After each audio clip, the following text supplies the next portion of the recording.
Hi, it's Amanda with Music Game Club, and today I will show you how to play Froggy Fifths. First, everything you get with it. You get this enormous game board, which is 2 8.5 by 11 if you're using the US standard print. We also have A4 copies, but you'll get basically 2 pieces of paper that you have to do it together. And the reason we did this is because I wanted us to have the entire circle of fifths so students can get to know how many sharps and flats they are. You'll also get this success poster. I've hopped my way to the top for whenever students finish the game. You also get this activity sheet, which students can color the word, and they can also create their own mnemonic phrase to go with the sharps and the flats. And then here you see they've got the sharps and the flats in the order, and they could just copy them down. That will just kind of get them used to figuring out where they go on the staff for both treble and bass clef. You have these tokens, which I will show you what they're for in a little bit, but there's plenty of these for every level. You have 10 adorable little frogs. This guy is my favorite. Isn't he so cute? So you have 10 frogs, and then you have 4 levels of cards. Level 1 cards show you the sharps and the flats on the keyboard. So students, even if they don't know what the key names are really, they can count that, oh, there's 1 sharp here, and they can start identifying how many sharps are used or how many flats are used. And this one also kind of introduces them to the fact that flats can be on white keys and they don't have to only be on the black keys. Level 2 cards have the key signatures. And for this one, again, the student just has to learn how to count it. So right here, just counting that that's 1. So teach them that it doesn't matter if it's in both staffs, it's 1 sharp. Or here, count them 1, 2, 3, 4, 5, 6. So even though they're duplicated, it's not 12, it's 6. Level 3 is where you really need to know the circle of fifths, because all it does, it gives you the key that it's in. So these are for obviously your more advanced students. And finally, level 4 gives you the minor keys. So this game can be played up until high school even. One of the things we intentionally did was, if you see each level card, you have the level and the card number. So if you see on this one, there's 1 sharp.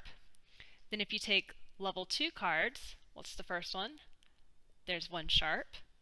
Take level 3 card, what's the first one? G. So you're going to guess what is on the level 4 card? E minor. So all of these cards have the same key signatures. If it's card 1, they all have the same key signature. If it's card 2, they all have the same key signature.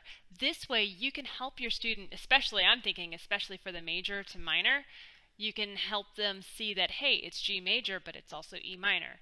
It's G flat major, but it's also E flat minor. So this is a good way to help them progress through the levels.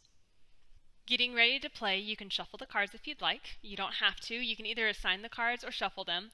I'm just going to pick 2 cards at random. So I will pick a level 3 card, and they're going to go against a level 1 card.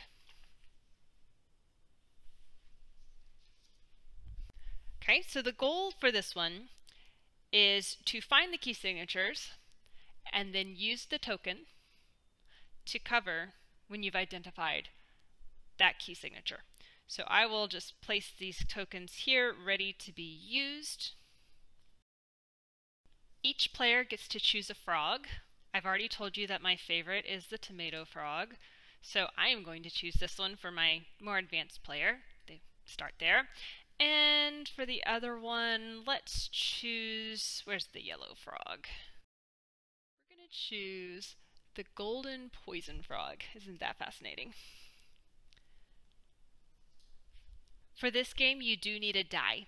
I do not have a die, so I just downloaded one to use on my tablet.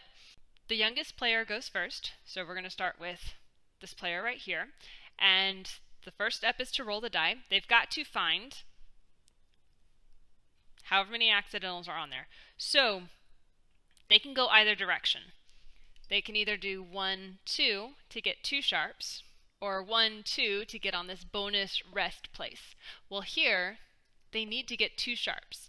So they will go 1, 2,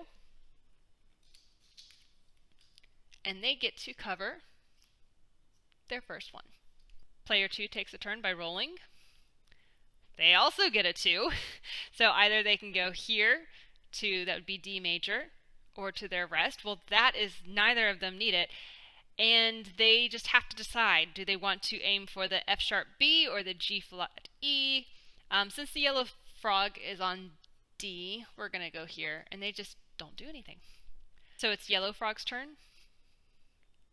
They can go 5, so they can go 1, 2, 3, 4, 5, land on a rest, or 1, 2, 3, 4, 5, land on 2 flats. They need 1 flat, 3 sharps, or 5 flats. So I'm gonna pick here 1, 2, 3, 4, 5 because they've got to get a lot of flats. And I will add this note in here really quickly. Neither of these have C major, but if they did have C major, then they have to move away from it and back onto it in order to catch it. Because they start on C, that's just the easy way to do that. Alright, it's Tomato Frog's turn. They've got 6, so they can do 1, 2, 3, 4, 5, 6, steal and discard an opponent's token. So if you have a very competitive player, that is exactly what they will do. Or they can do 1, 2, 3, 4, 5, 6, and get 6 flats, B flat, E flat, A flat, D flat, G flat, C flat.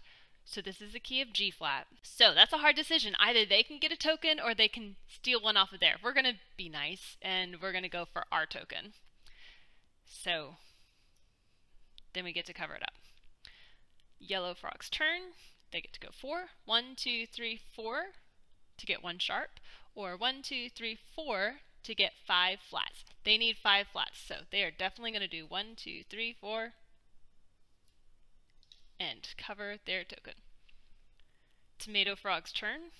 6. 1, 2, 3, 4, 5, 6, or 1, 2, 3, 4, 5, 6. This one is B major. They've got to get B major, so they're definitely going to do that. Yellow Frog's turn. 5. 1, 2, 3, 4, 5.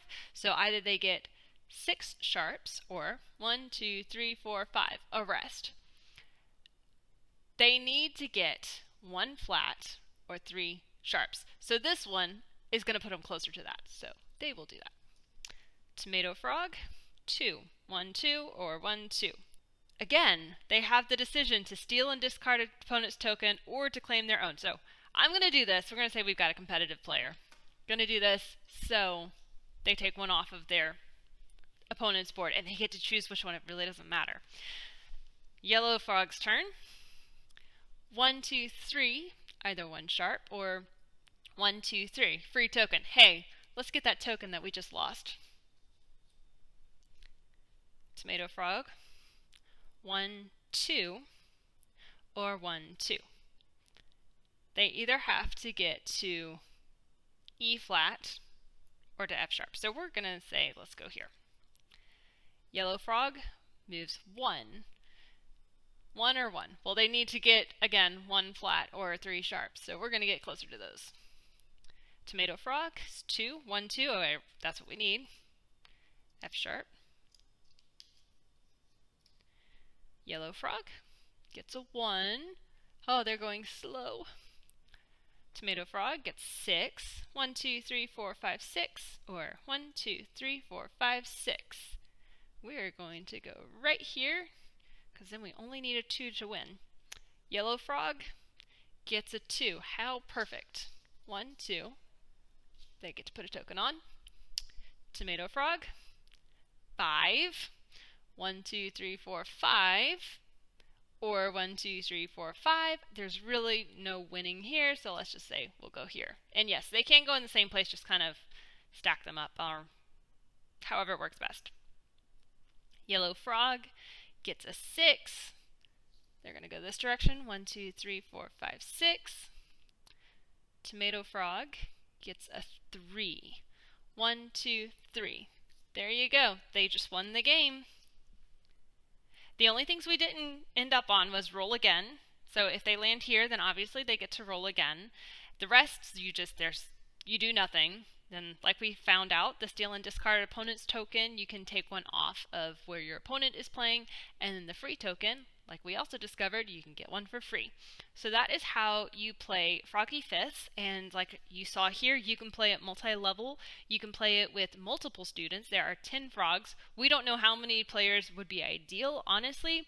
If you want to print a bigger game board, we have a YouTube tutorial that kind of shows you how you can search on your printer for that option. We hope you and your students enjoy playing Froggy Fifths, and if you have any fun gameplay ideas or if your students loved it, let us know because we love hearing that type of feedback.